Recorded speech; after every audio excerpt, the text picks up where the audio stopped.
The pre-80s dinosaurs are dragging us all to the grave. Let's cut the crap. The generations born before the 1980s, boomers and whatever crusty relics came before them, are a walking, talking roadblock to anything resembling progress. They're so stuck in their heads, hearts, and stubborn-ass ways that they're strangling the life out of the future. These fossils cling to a world that doesn't exist anymore, and their refusal to adapt is screwing us all. The country's being run by a geriatric circus, and it's not a question of if it'll crash, it's when. We're one shaky hand on the wheel away from a total fucking disaster. Look at them. They've got their heads buried so deep in nostalgia they can't see the world burning around them. Back in my day isn't a battle cry, it's a death rattle. They're obsessed with a past where everything was supposedly perfect, ignoring that their rosy little memories were built on a house of cards that's already collapsed. Their hearts? Hardened like concrete, pumping nothing but sentimental sludge for a time when they called the shots and the rest of us just had to deal. They're not wise, they're delusional, and their inability to let go is a chokehold on anything new. And don't even get me started on the elderly puppeteers running the show. These wrinkly overlords shuffle around Washington, clinging to power like it's their last dose of oxygen. They're too busy arguing over shit that mattered in 1972 to notice the clock's ticking on problems they can't even comprehend. Climate change, healthcare, tech innovation. They'd rather die on the hill of tax cuts and coal jobs than face the 21st century. A nation led by people who can barely hear the debate, let alone understand it, isn't leadership. It's a hospice ward with nukes. Their denial of technology is the real kicker. These dinosaurs treat smartphones like they're cursed artifacts, and the internet like it's a passing fad. They scoff at change while the world zooms past them, leaving us to clean up the mess. Progress isn't optional, it's survival, and their Luddite bullshit is a death sentence for the species. We're talking about a generation that still thinks fax machines are cutting edge, holding the reins while AI and renewables could be saving our asses. They're not just out of touch. They're actively sabotaging us, too proud to admit they're obsolete. The pre-80s crowd isn't some noble vanguard of tradition. They're a stubborn, selfish anchor sinking the ship. Their time's up, and the longer they cling to control, the worse off we'll be. Step aside, quit pretending your way's the only way, and let the rest of us drag this planet into the future before you bury us with your denial. We can't afford your nostalgia anymore. The 80s babies, caught between freedom and hard truths, straddling yesterday and tomorrow. We who were born in the 1980s are a weird breed, sandwiched between the stubborn nostalgia of the old guard and the wired chaos of the new kids. We grew up with a wild, raw freedom that's hard to explain to anyone who wasn't there. We played outside until the streetlights flickered on, no parents hovering, no GPS tracking our every step.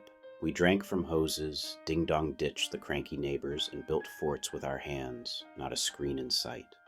We knew the people next door by name, not just as avatars. It was exhilarating, unsupervised and real, a childhood that felt like a fever dream of fear, love, and possibility.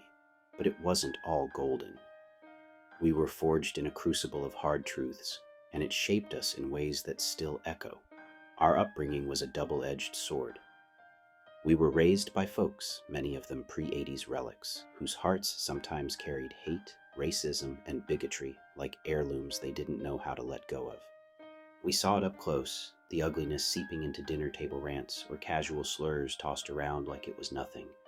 Yet we also saw the fakery of the world early, politicians with their crocodile tears, systems that didn't give a damn about the little guy. It forced us to grow up fast, too fast for some. Plenty of us took on adult roles as kids, paying bills, raising siblings, dodging punches literal or figurative. Our childhoods snuffed out before we could savor them. We weren't sheltered.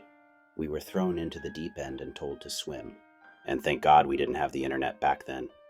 Those early years without it were a gift, a chance to live unplugged, to scrape our knees and figure shit out without a digital leash. We caught the tail end of a world where you could fuck up and not have it haunt you forever online. Then we watched it all change, the dial-up screeches, the rise of screens, the slow erosion of that reckless freedom. We've straddled both eras, witnesses to a cultural tectonic shift. We've seen the good it brought, connection, knowledge, and the bad.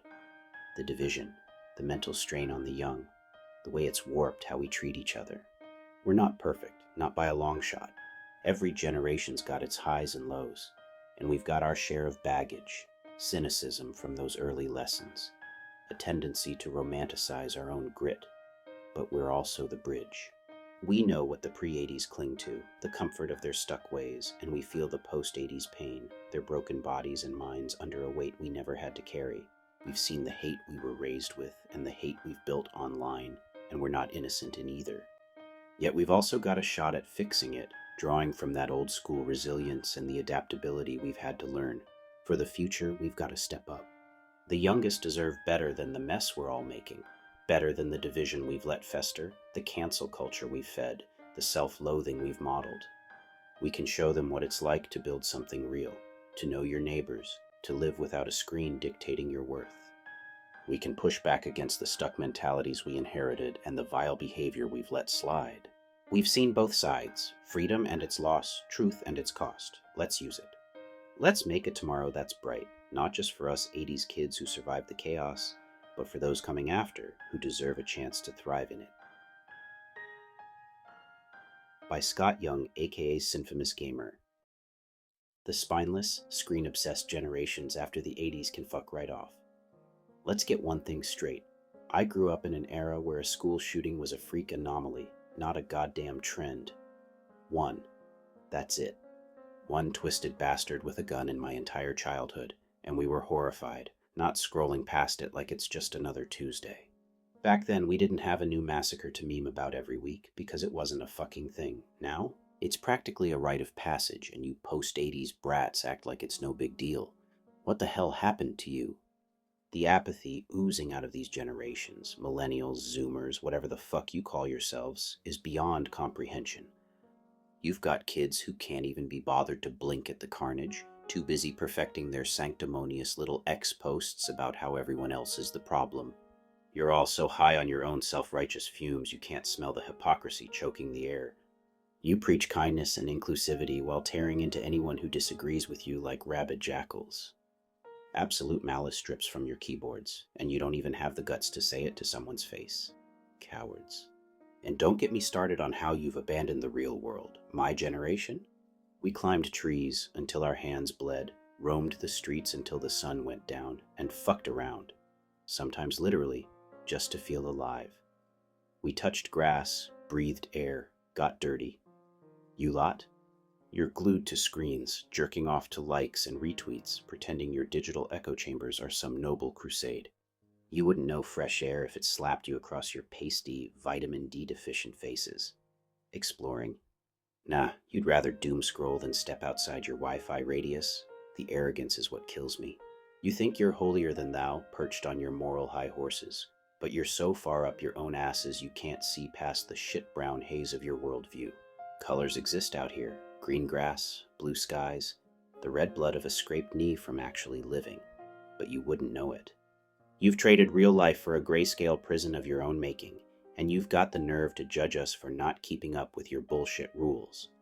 We fucked off and fucked up plenty, sure, but at least we did it with some spine. You're a generation of spineless, callous pricks who'd rather virtue signal than throw a punch. Get off your phones, climb a damn tree, and figure out there's more to life than being a smug little shit online. The world's a big, beautiful, ugly, wonderful mess, and you're too busy canceling each other to notice. Pathetic. The post-80s generations are breaking, and it's heartbreaking. The generations born after the 1980s, millennials, Gen Z, and beyond, are carrying a weight that's crushing them, and it's not their fault. Look at the numbers. Young people dropping dead from heart attacks, strokes, and conditions we used to think only hit the old and worn out. Kids in their 20s and 30s, who should be in their prime, are keeling over from stress-induced ticker failures or rare diseases popping up way too early. Then there's the silent epidemic. Suicides tearing through these age groups like a scythe, driven by a mental health crisis that's spiraling out of control. It's not laziness or weakness. It's a tragedy, and we should all feel the ache of it. Physically, these generations are a mess, and it's hard to watch. Heart disease is creeping into bodies that shouldn't know it yet. Stress, shitty diets, and a world that never slows down are piling up like a slow-motion car wreck. Doctors are scratching their heads over 25-year-olds with clogged arteries or 30-year-olds with sudden cardiac arrests. Cancer's showing up too, uninvited and aggressive, snatching lives that barely got started. It's not just bad luck. It's a generation running on fumes, pushed beyond what any human frame was built to take. They're not invincible, even if they try to act like it. Mentally? Christ, it's even worse. The stats on suicide are a gut punch. Rates climbing year after year, especially among the young. Depression and anxiety aren't just buzzwords here, they're shackles. These kids grew up in a pressure cooker, social media screaming they're not enough, a job market that spits in their face, and a planet that feels like it's dying under their feet. They're drowning in expectations, scrolling through curated lives they can't match, and the isolation's killing them. 1 in 5 has wrestled with suicidal thoughts, and too many lose that fight. It's not drama. It's despair, and it's tearing families apart. We can't just shrug this off. These aren't spoiled brats throwing pity parties. They're humans breaking under a load they didn't ask for. The world's changed faster than anyone could have prepared them for, and the safety nets are frayed or gone. Healthcare's a joke for too many. Therapy's a luxury. And self-care sounds hollow when you're working 3 gigs to pay rent. They're not weak for cracking. They're tough as hell for holding on as long as they do. It's hard not to feel sorry for them. They didn't sign up for a life where their hearts give out at 30 or their minds turn against them before they've even found their footing. We owe them better systems, better support, better chances to breathe. They're not just statistics, they're people, and they're hurting. Let's not look away. We're all screwing over the youngest among us. It's time to fix this shit. The generations, pre-80s, post-80s, and everyone in between, are locked in a vicious cycle, and it's the youngest who are paying the price. We're too busy pointing fingers, canceling each other, and stewing in our own self-hatred to see the bigger picture. We're building a future that's dim as hell unless we all get our act together. The division, the venom online, the stuck-in-the-mud mindsets, it's a collective mess. And it's poisoning the world we claim we want for our kids. We can do better. We have to do better. Look at us. The older crowd's clinging to the past like it's a life raft, refusing to budge on tech or ideas that could pull us forward. Meanwhile, the younger ones are drowning in a sea of stress, their hearts and minds breaking under pressures we barely understand. The middle's just yelling into the void, amplifying the noise. We're so divided. Boomers versus Zoomers, left versus right, my way versus your way, that we've forgotten we're all on the same sinking ship. Cancel culture's turned us into judge, jury, and executioner over every slip-up, leaving no room for growth or grace. It's not justice. It's a guillotine, and it's cutting us apart. Then there's the self-hatred, festering like a wound we won't stop picking. The young scroll through feeds that tell them they're worthless unless they're perfect. The old beat themselves up for not keeping up. We're all so busy loathing ourselves we can't see the potential in each other. Online, it's worse. Vile doesn't even cover it. We sling shit at strangers like it's a sport, hiding behind screens while the real world crumbles. It's not just mean. It's tearing the soul out of us as a species. And the refusal to change, it's the nail in the coffin. The pre-80s won't let go of their good old days playbook, even as it fails. The post-80s double down on outrage instead of solutions, trapped in echo chambers. We're all so damn stubborn, digging our heels in while the youngest watch their future slip away. Heart attacks at 25, suicide spiking, a planet on the brink. They deserve more than this. We all do. Here's the truth. We're not building a bright tomorrow by sniping at each other. We need to drop the bullshit, unite across the lines, ditch the cancel reflex, and start listening.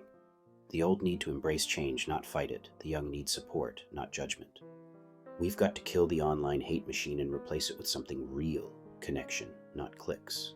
It's on all of us to shift our mentalities, to stop wallowing and start working. Give the kids a fighting chance, better healthcare, a livable world, a culture that doesn't eat them alive. We can still make a future worth hoping for, but not like this. The division, the venom, the stagnation, it all has to go. Let's build something bright together before it's too late. For them, for us, for Jesus' fucking sake, let's try.